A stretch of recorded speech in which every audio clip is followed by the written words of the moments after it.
नमस्कार, पांचजन्य के डिजिटल मंच पर आपका स्वागत है। मैं हूं अश्विनी मिश्र। हमारे साथ सरदार सतनाम सिंह जी हैं। जिस समय विभाजन हुआ उस समय वह 11 साल के थे और कक्षा 6 में पढ़ते थे। गुजरावाला के रहने वाले सतनाम सिंह जी ने वो सारा दृश्य देखा हुआ है, महसूस किया है, खुद भोगा है और वो पूरी एक चित्र उनके दिलो दिमाग में उभर जाता है जब 1947 की हम बात करते हैं। आज हम उन्हीं से जानेंगे कि वो कैसी स्थिति थी उस समय हिंदू और सिख समाज को अपने घरों को छोड़ करके, अपने कारोबार को छोड़ करके, अपनों को छोड़ करके हर स्थिति को पार करते हुए, कठिन से कठिन यातनाएं झेलते हुए भारत में आना पड़ा। हमारे साथ आपका जुड़ने के लिए बहुत बहुत धन्यवाद। स्वागत है आपका हमारे साथ। आप जी का भी धन्यवाद आने का। 1947 के जब हम विभाजन की बात करते हैं तो सबसे पहले मन में क्या चित्र उभरता है, क्या भाव आता है आपके मन में? भाव ये आता है कि एक हिंदू धर्म सिख धर्म एक ही है, इसको अलग नहीं। लेकिन मुसलमान हुकूमतें होने की वजह से हमारे भारतीय जो मुसलमान हैं वो तो अपने धर्म में और अपनी बात में पक्के रहते हैं। हमारा हिंदू धर्म या सिख साथ जो हैं इनमें कुछ कमज़ोरियां हैं जो इनको महसूस नहीं होता कि अगला समय हमारे पास कैसा आने वाला उसकी क्या। दूसरी संस्थाएं बहुत मजबूत होती हैं। उन्होंने मुस्लिम लीग ने अपना पूरा काम करके वहाँ वोटें भी ली और दूसरों से मोल लेकर भी वहाँ अपना मुस्लिम लीग का पाकिस्तान बना दिया। हमारे हिंदू धर्म में, सिखों में आपस में ऐसा जोड़ मेल कम है। अफसोस है कि ये कमज़ोरी दिखाते हैं, इनको वहाँ से छुट्टी करनी पड़ी, निकलना पड़ा अपने घर। तो जब ये 15 अगस्त हुआ उसके बाद पता नहीं कब निकलना पड़े, कब जाना पड़े, तैयारी सब की थी। हमारे घर में भी दूसरे गांव के भी आके सलाह करते थे कि अपना बाल बच्चा ले जाएं और अपने रावी पार कर लें। सतगुरु जी का हुक्म है कि रावी पार कर लो, सुरक्षित रहोगे ये। लेकिन वो आपस में तैयारी करते करते 1 महीना निकल गया। तो एक दिन वो आ गया कि अचानक दूसरे गांव के लोग हमारे घर आ गए। रात को उनको सबको खाना खिलाना पड़ा। दूसरे गांव में भी, तीसरे गांव में भी, गांव के गांव निकलने शुरू हो गए। तो हमारे गांव में जब घरों में आए, हमने रात का उनको भी खाना खिलाया, सबको गांव वालों ने, और अपनी तैयारी भी की। सुबह होते ही खड़े होके अपने घर को नमस्कार किए कि भाई तुम यहाँ हो, नमस्कार आपको, हम जा रहे हैं। बस इतने काम में ही सारा काम हो गया। अपना घर, गांव, तहसील, जिला कौन सा था वो बताइए। तो हमारा ज़िला गुजरांवाला में जो बड़ी नहरें निकलती थी उससे एक छोटी नहर निकलती थी, और जो एक गांव किला था वहाँ से एक गांव की नहर निकलती, वो हमारे गांव आती थी। क्या नाम था गांव का? दंदियाँ साबो के दोनों मिक्स हैं जी। हमारे इसमें भी टीवी में भी आता रहा है कि साबो के दंदियाँ। 2 गांव इकट्ठे होने की वजह से ना उसका नाम है दंदियाँ, साबो के दंदियाँ। गांव की स्थिति क्या थी? तो गांव बहुत मजबूत था। सिख किसान लोग सारे, सरदार दूसरे बहुत मजबूत थे। सारे आपस में धर्मों में बड़े प्यार से रहते थे। सब कुछ ठीक था, कोई किसी के साथ दुविधा नहीं थी। लेकिन अंतर की बात यह था कि मुसलमान अपना काम पक्का करते थे, हमारे सिख लोग अपनी तैयारी नहीं करते थे। हमारे ये भी पता था कि अब कोई गड़बड़ होने वाली है तो तैयारी करो, हमारी दादी को बोला कि छोले चने बना के रख दो, कभी निकलना पड़े तो चने भर के ले जाएंगे खाने के लिए, तैयारी रखना। ऐसा भी था। तो उस वक्त जिस दिन दूसरे गांव वाले हमारे निकल के हमारे घर आए, हमारे गांव में आए, उनकी सेवा करते हुए अपनी तैयारी की।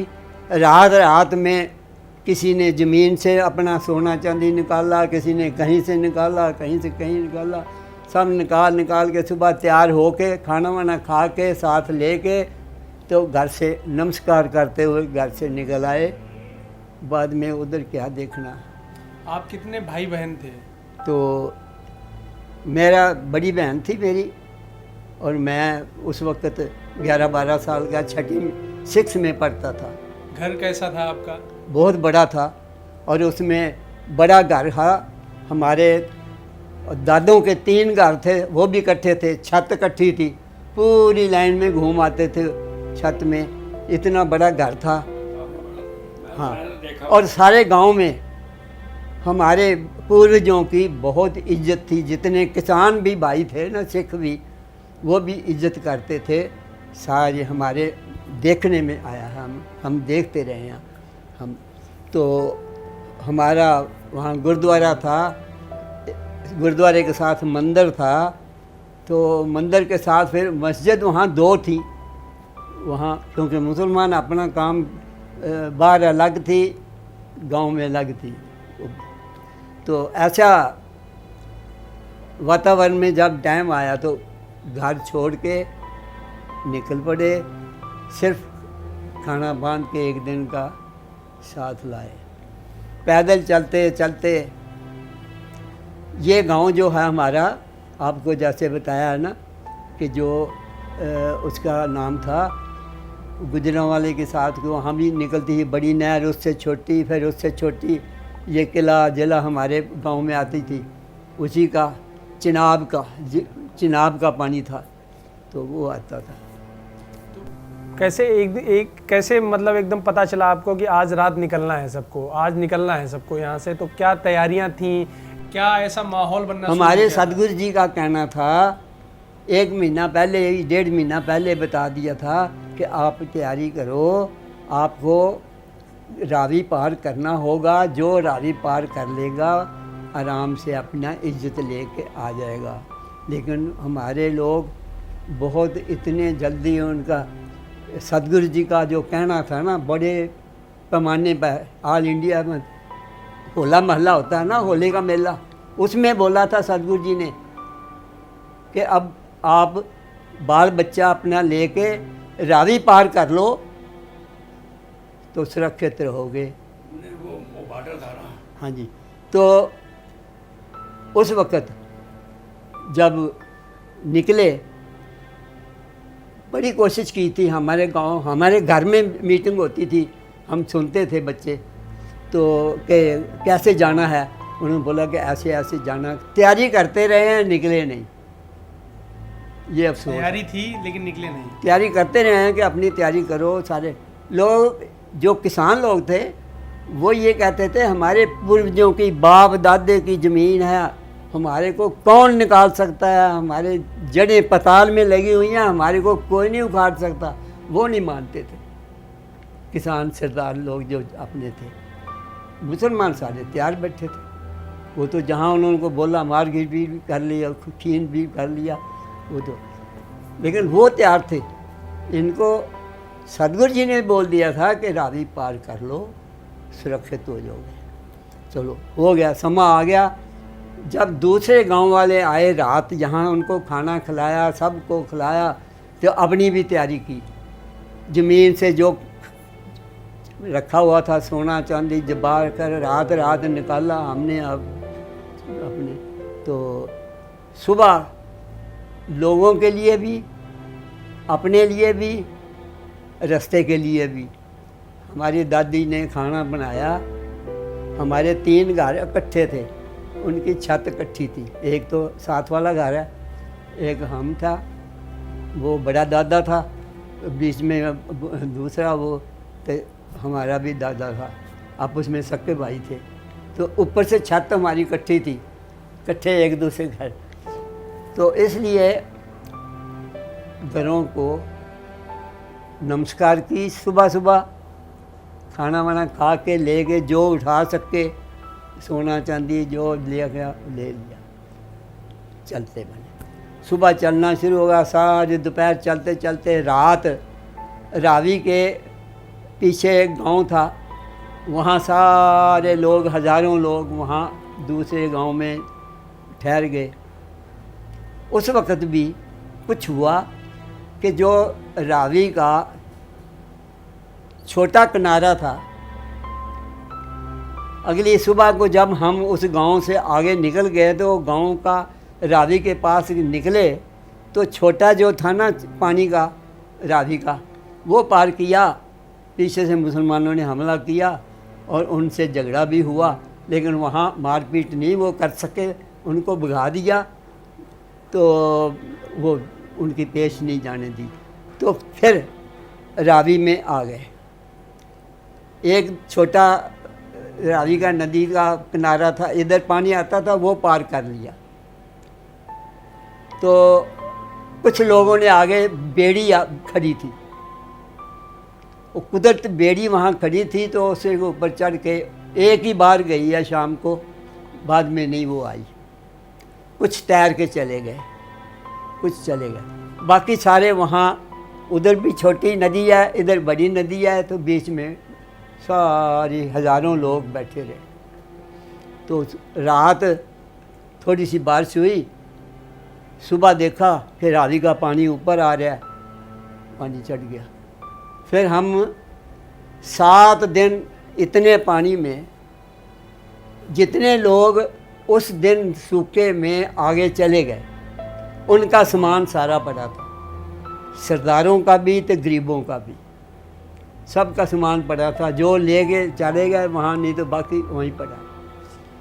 तो उनका सामान लेके एक थड़ा बनाया। हमारे 5 घर के बच्चे औरतें हमारे साथ थे, हमारे पिताजी अकेले, और भी इनकी भी बहन थी, एक हमारी बुआ थी, ये 3-4 जो है ना, वो भी औरतें हमारे साथ, उनके बच्चे भी हमारे साथ। तो हम जब रात को दोगों का सामान जो चले गए ना वो छोड़ के, तो उनका ऊपर डीला बना के सबको बच्चों को ऊपर बिठाया कि रात आ गया पानी तो सुबह उतर जाएगा, कल को उतर जाएगा।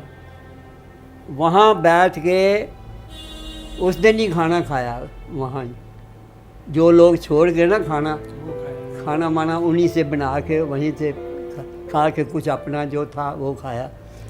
तो वहाँ बैठ के जब ऊपर बैठ के रावी का पानी चढ़ता चढ़ता इतना हो गया, इतना लोगों के सामान का डीला बना के हम ऊपर बच्चों को बीच में बिठाया।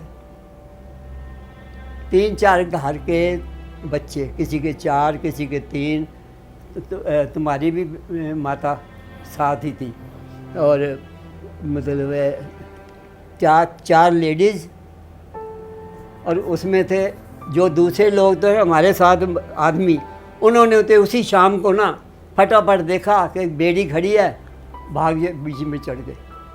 और जो बच्चों वाले कहाँ चढ़ जाएंगे, वो रात रह गए। हमारे घर का भी आदमी थे, 2 आदमी बिल्कुल खाली, औरत भी, वो शादीपुर रहते हैं, वो भागते ना फटाफट, किसी को 100 रुपया दिया, वो हमें पार कर दे, वो भी चले गए। वो तुम अपने बच्चों को तो देखो, अपने भाई के बच्चों को देखो, वो छोड़ गए, वो भी हमारे पिता ने संभाले। 3-4 घर के बच्चे, मतलब खुद चले गए, बच्चे छोड़ दिए दूसरे का, मतलब छोटा के ये दूसरे अपना संभालेंगे, बच्चे आएंगे जो खाली थे ना। हाँ, वो मतलब उन्होंने अपनी चिंता कि हमारे की चिंता अपनी है, अब दूसरे की नहीं है, वो भाग आए। तो उस वक्त खाली था ना, वो ले गए। हमने शाम को पैसे दिए, मेरे पिताजी ने उस वक्त 100 रुपया दिया, एक बच्चे का, गोद वाले बच्चे का भी, सबका 100 रुपया दिया कि हमें पार कर दो। उन्होंने बोला कर देते हैं। 2 उन्होंने लकड़ी के बना रखे थे, उन्हों के ऊपर एक को उधर बिठा लिया, एक को उधर बिठा दिया। अब सोना चांदी तो थैलों में है ही था। अब पता नहीं उन्होंने लालच से हमारे को चलने के वक्त में ना ऐसे लुढ़का दिया, तो हमारे जो बच्चे थे ना, औरतें थे, लुढ़क गई। लोगों ने हमारे को बाहर निकाला, तो थैले भरे हुए थे। उनको बोला था कि थैलों में सोना चांदी होता है। एक आध का छीना गया, बाकी वो बच गया, लेकिन वो जान से बाहर आ गए। फिर दोबारा तो फिर क्या हुआ कि उस वक्त तो पैसे वापस ले लिए उससे, वो जो लकड़ी के बना के कि बैठो हम पार करते हैं। फिर रात को पानी आ गया, फिर 7 दिन वहाँ बैठना। लोगों का सामान लेके टीला बना के छोटे छोटे बच्चों को बीच में, हम बड़े थे 12 साल के, हमने भी पाँव नीचे पानी में और ऐसे सामान के साथ रख के ना ऐसे 7 दिन ऐसे 5-6 दिन ऐसे गुजारे हैं।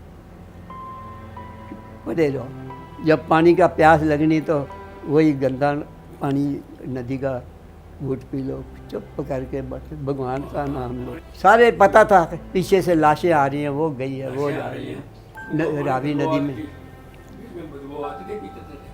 तो वहाँ 7 दिन मतलब ये लग गए, 5 दिन तो पानी में रहे भूखे प्यासे। तो इस तरह जब वो पानी कम हुआ, फिर धीरे धीरे धीरे धीरे फिर भी लोगों ने 100 रुपया फिर दोबारा दिया, तो हम बच्चों को पार करा। 3-4 घरों के बच्चे थे, इनकी माता भी हमारे साथ थी, एक मेरी बुआ थी, एक मेरी बहन थी, उनके बच्चे थे, सबको पार करके कहाँ आए आप? फिर इंडिया में, भारत में जो कौन सी जगह थी वो? हाँ, वो जगह जिला अजनाला था, जहाँ से हमारा था। वो गांव का नाम भूल गया है, आ सकता है तो अमृतसर से जाओ ना अजनाला की तरफ, तो वहाँ से वहाँ उनका नाम मुझे भूल गया है, कौन सा गांव था। तो फिर हमने वहाँ रावी पार की 6 दिन बाद। तो 5 दिन बाद रावी के पार करके जब आगे निकले, भूख लगी हुई थी। एक जहाज़ आया इंडिया का अपना, उसने कुछ फेंका, उसमें हमारे को लोगों को रोटी मिली, एक एक रोटी, किसी को आधी रोटी, ऐसे बांट के खा लिया 5-6 दिन बाद। ठीक है, फिर पैदल चल रहे थे, पाँव जो थे गल गए थे, पाँव दर्द करते थे, यहाँ 5-6 पानी में गल गए। फिर हमने गर्म गर्म रेत में पाँव लगाओ कि ठीक हो जाएंगे। जब चलते थे ना नंगे पाँव में, तो ऐसे करते करते अमृतसर तक कर मतलब जाना था, तो ऐसे वहाँ से पार हुए इतनी मुश्किल में। तो बस सिर्फ पैसे जो थे वो पार करने के लगा दिए, सामान सारा खो गया। समझ लो जो पहनना हुआ था वही बचा, वो बचा, या कुछ थोड़े से पैसे बचे होंगे, वो अमृतसर आके ख़त्म हो गए, शहर में खर्च होना था। तो ऐसे आगे तो लंगर बहुत मिलता था, लोगों ने घर घर लंगर खोल रखा था अमृतसर में, दूर में, हर शहर में इधर। तो ऐसे वहाँ से पार करके आए हैं इतनी मुश्किल में। तो उसके बाद फिर हम जब अमृतसर में आए, हमारे जो इधर रहते थे ना वो भाई बंदी आए, उन्होंने बोला तुम हमारे गांव में आ जाओ। फिर हम उधर से जिला लुधियाना के पास गांव हैं, वहीं आके कुछ दिन, 1-2 महीने ठहरे। फिर जो सोचा, जिसके बाद फिर सोचा कि किधर जाना है। किसी ने 1 साल सोचा, किसी ने 2 महीने सोचा। सोच के तो हम जो थे ना, हमारे 5-6 परिवार देहरादून चले गए कि देहरादून चलो, वहाँ काम भी मिल जाएगा, खाने को भी मिल जाएगा, चलो काम है। तो जो आदमी वहाँ थे उनके साथ ही चले गए। तो वहाँ देहरादून में कुछ साल रहे। हमने फिर हम 6 में पढ़ते थे, इधर आके वो हिंदी थी, हम उर्दू पढ़े हुए थे। उन्होंने बोला नहीं जी आपको हिंदी नहीं आती, हमारे 3 साल ख़राब कर दिए, हमारे को ताखा में लगा दिया। कोई ऐसा सोर्स भी नहीं था कि कोई उनको समझाए कि इनको छठी पढ़े हुए हैं तो छठी में गए। हमने 1 महीने में पहली पढ़ी, 1-2 महीने में दूसरी पढ़ी, फिर तीसरी पढ़ी, फिर बोला जी 1 साल लगेगा तुम्हारी ये पढ़ाई नहीं आएगी हिंदी आपको। तो ऐसा हमारा टाइम बर्बाद कर दिया देहरादून में, क्योंकि हिंदी तो हमारी उतनी प्रचलित नहीं थी। लेकिन हिंदी फिर भी हमें पंजाबी और हिंदी में फ़र्क नहीं है, इसलिए हमें जब पंजाबी आती थी तो हिंदी भी हम समझते थे। हाँ, उनकी सिर्फ बताने की देर थी, हम सब समझ गए। हमारा सुलेख है ना जो हमारा उर्दू में भी अच्छा था, पंजाबी हिंदी में भी अच्छा था। हमारा आज तक सुलेख जो है जहाँ भी लिख के दिया है वो बहुत बढ़िया माना जाता है। तो ऐसे हम पाकिस्तान से आए। तो देहरादून के बाद कैसे तो गाड़ी आगे बढ़ी है अपनी? देहरादून के बाद जब हम वो उन्होंने हमारे को फिर वहाँ लगा दिए 2 साल 3 साल, इसमें पढ़ो इसमें पढ़ो। आपको मतलब है कि फिर 6 के 6 ही रह गए। वहाँ भी 6वीं पे पढ़ते थे, यहाँ भी 6 में 2-3 साल में। हाँ, पहले हमारे को ज़िला लुधियाना में जहाँ ठहरे थे ना, वो मास्टर कह रहा था कि बच्चों को स्कूल डाल दो इधर, उर्दू पढ़ के आए हैं तो उर्दू के स्कूल हैं सारे सरकारी उस वक्त तो सारा, तुम इनको डाल दो, इनका टाइम मत ख़राब करो। उस वक्त माँ बाप कहने लगे कि अब 1 महीने के बाद वहाँ जाना है, अब उसके बाद आगे 1 महीने के बाद कहाँ जाना है, पता नहीं है। क्या पढ़ेंगे कहाँ पढ़ेंगे। वो मास्टर आके स्कूल में के स्कूल में भेज दो भेज दो भेज दो, वो रह गया। देहरादून में हमारे को हिंदी की वजह से उन्होंने 3 साल हमारे ख़राब कर दिए थे, वो वहीं छठी के छठी। तो ऐसे हमारा टाइम ख़राब किया। क्योंकि हम 6 में पढ़ते थे, सब कुछ आता था, और जितना भी देहरादून में पढ़े हम मास्टरों के साथ बैठते थे। मास्टर हमें अपने कुर्सी पर बिठाते थे, बच्चे सामने बैठते थे, क्योंकि हमें सब कुछ आता था। फिर भी उन लोगों को ये नहीं आ गया इनको अगली क्लास में भेजो, कहीं और अच्छे बढ़ाओ, वो बस वही ऐसे। फिर आगे क्या हुआ? हाँ जी, फिर हुआ हमारे जो बाकी आदमी थे वो सतगुरु जी के पास आए थे ज़िला सिरसा में।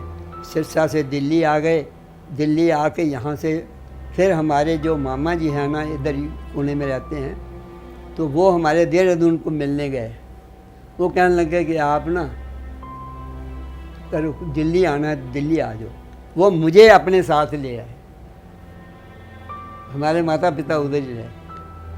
वो उधर काम चलता था लकड़ी के, वहाँ गांव जंगल कटते थे, वहाँ और कुछ था, लकड़ी का काम करते थे वो चलते। तो मुझे यहाँ दिल्ली में ले आए, पढ़ने की कोशिश की लेकिन नहीं पढ़ सके। फिर इन्होंने काम में लगा दिया कि चलो काम में लग गए, काम में लग गए। तो उसी वक्त अपने काम क्या था? जो खराद लेथ का काम, लेथ के काम वो करते थे। लेथ का काम मुझे उसी वक्त आ गया सीखना। मिस्त्री तो बचपन से ही हैं, बाप मिस्त्री हैं तो अपने उतना तो पहले ही जानते हैं। हाँ, आ ही जाता है। हाँ, तो वो हमें यहाँ पे वो खराद का काम सिखाया। यहाँ नौकरी की बाड़ा हिंदू राव में। तो जब झुग्गियों में रहते थे वहाँ से तो आराम से जाते थे। यहाँ से फिर 1 साल बाद जब यहाँ मिलियाँ तो हमारे को अलग क्वार्टर नहीं सी मिला नहीं।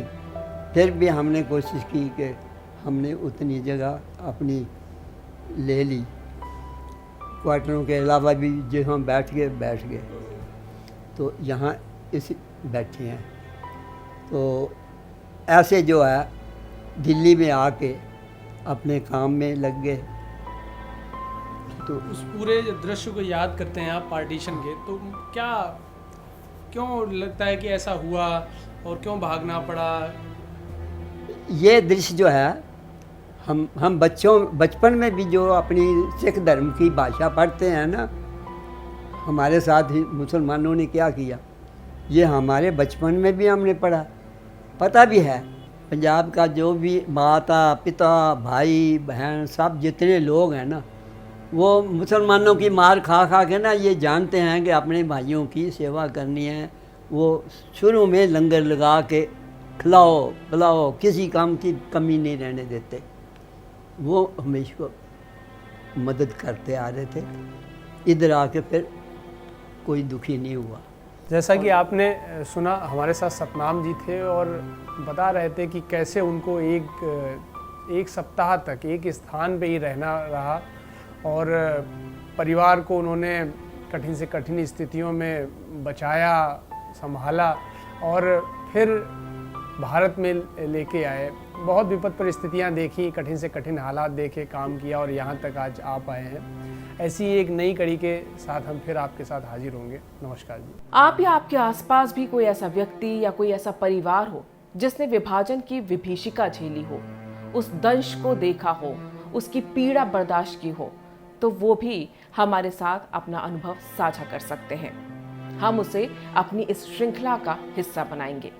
इसके लिए आप हमसे vkv.panchjanya@gmail.com पर संपर्क कर सकते हैं और अगर आप चाहें तो वीडियो बनाकर भी भेज सकते हैं। एक बार फिर से देख लीजिए, हमारा email ID है vkv.panchjanya@gmail.com।